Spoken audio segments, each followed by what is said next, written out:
Alright, so this is World War II Ends. This is the first video. This is about Japan. Now, we'll kind of get into Japan, but in the short run, after we invaded Normandy and opened up that second front, the Germans are basically done. However, there is one major battle we need to discuss, and that is the Battle of the Bulge. This was kind of Hitler's last stand. If he lost this, he would be pushed in from the opposite side and meet the Russians who are pushing in. They do lose, and so this is kind of the last stand of Germany and Adolf Hitler. At this point, when they lose the Battle of Bulge, Hitler will seclude himself inside of his bunker, and the rest is kind of history, I guess. It's the end of the Third Reich, the Nazi regime, and Europe is liberated. Now, Hitler's death has been a topic of debate really around the time it happened. Then it kind of died down, and then really in the 80s and 90s, and specifically today, they really have brought this up again through documentaries and what-if stories and eyewitness accounts, etc. So let's just kind of start from this. When the Soviet Union will pursue Germany back, they claimed they found Hitler's body burned outside of his infamous bunker. They said that he committed suicide with his mistress Eva Braun, and then ordered some henchmen to burn their bodies and then kill themselves, so there's no tell. The problem is America was never allowed to investigate these bodies. They went into the Soviet control, and there were many speculations, and there's many Nazis who actually escaped to South America. In the 80s, there was a kind of a interesting movie called The Boys from Brazil, where Hitler was cloned in the South American country, and there's been many documentaries. There's a Netflix series called The High Castle, a what-if story of Hitler actually won World War II, and there's a one I have there called Hunting Hitler, where they track these things through eyewitness accounts that he escaped to Argentina and places like that. So for our accounts, Hitler is dead. Definitely at this point in our adventure in 2016, he would certainly most likely be dead. But what if he really escaped and didn't ever face punishment for what he did in the Holocaust? That's just kind of an interesting little tidbit, and that's why I like to bring it up. Now, with Germany surrendering, it's called VE Day, victory in Europe. However, if you remember, there were three Axis powers. Italy was basically succumbed really quickly, and then we have Hitler and Germany gone, so now we must turn all of our attention towards Japan, which is a much more difficult one to win, because in their country, military prowess is seen as almost godlike. If you go back to the Bushido Code and, of course, the Harry Carey committing suicide and for dishonor, and it's a big deal to them. So for them to surrender would be a horrible dishonor.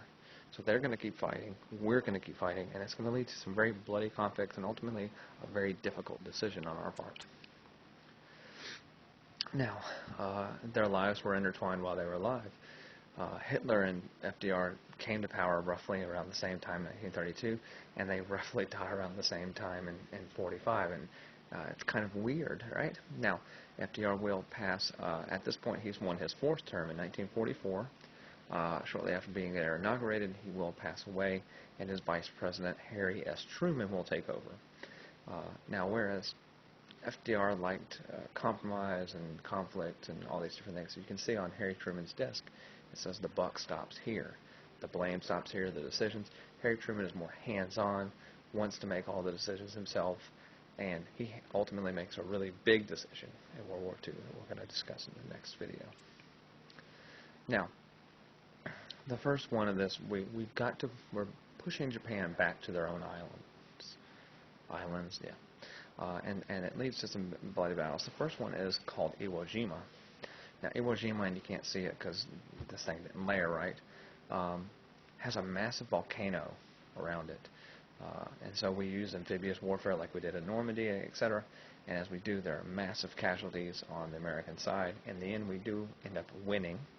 And this is the famous picture of the Marines raising the American flag.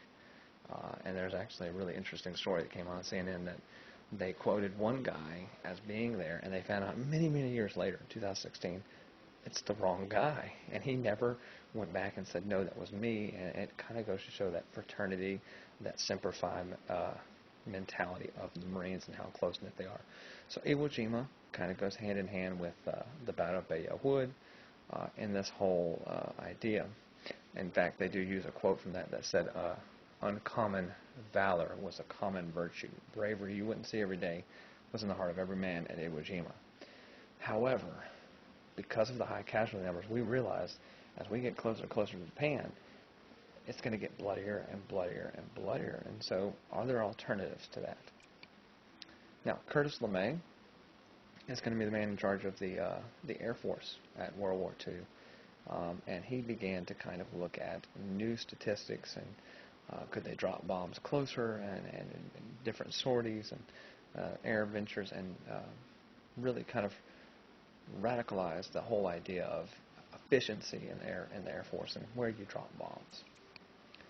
Now, he's going to use a new weapon, if you will, a jellied gasoline called napalm. And this is a horrible thing because they call these incendiary bombs, meaning they cause fires to whatever they stick to. Now, if you know anything about Japan, you know that they are kind of landlocked, and due to import controls and different things like that from America, most of their cities are made of wood. So on one night, and this is an example, there's many others, we firebombed Tokyo, and we burned, I think it was 55% of Tokyo, which is roughly the size of New York. Imagine you wake up and 55% of New York is burned. It would be a big shock. Now, we did this, again, to instill that idea of an unconditional surrender, but if you remember, surrender is seen as being a coward in the Japanese Bushido Code. So they're still going to stick it out, and that really leads to a lot of things. Now, it wasn't just Tokyo. There were 75 cities that we ultimately bombed with firebombs before going into another idea. Now, our next battle we've pushed them back as far as we can. The next kind of battle before we decide with what to do Japan is the Battle of Okinawa. Now, Okinawa, again, is a close island, again has a volcano, and again is amphibious warfare. So we push in on these Death Side Squad Okinawa line. They were willing to sacrifice their lives if necessary. Now, Okinawa, once we do win this, we're very, very close. We can make the decision, are we going to launch a full-on invasion of Japan, or are we going to do something else? Now, there's been a lot of backlash in Okinawa over the years. There's still a major military base there. There's a major Marine base. And I would wager, I have some former student of mine who's in the Marines, and he's currently stationed with his wife in Okinawa. But with this decision there, we're looking at these bloody battles and mass casualties, and people in the United States are saying if we invade Japan, it's going to be mass suicide. It's not going to end well. So we've got to come up with an alternative, and they had been thinking about this alternative the whole time. It's been on the table. We just have to talk about it. So that's going to be the second video.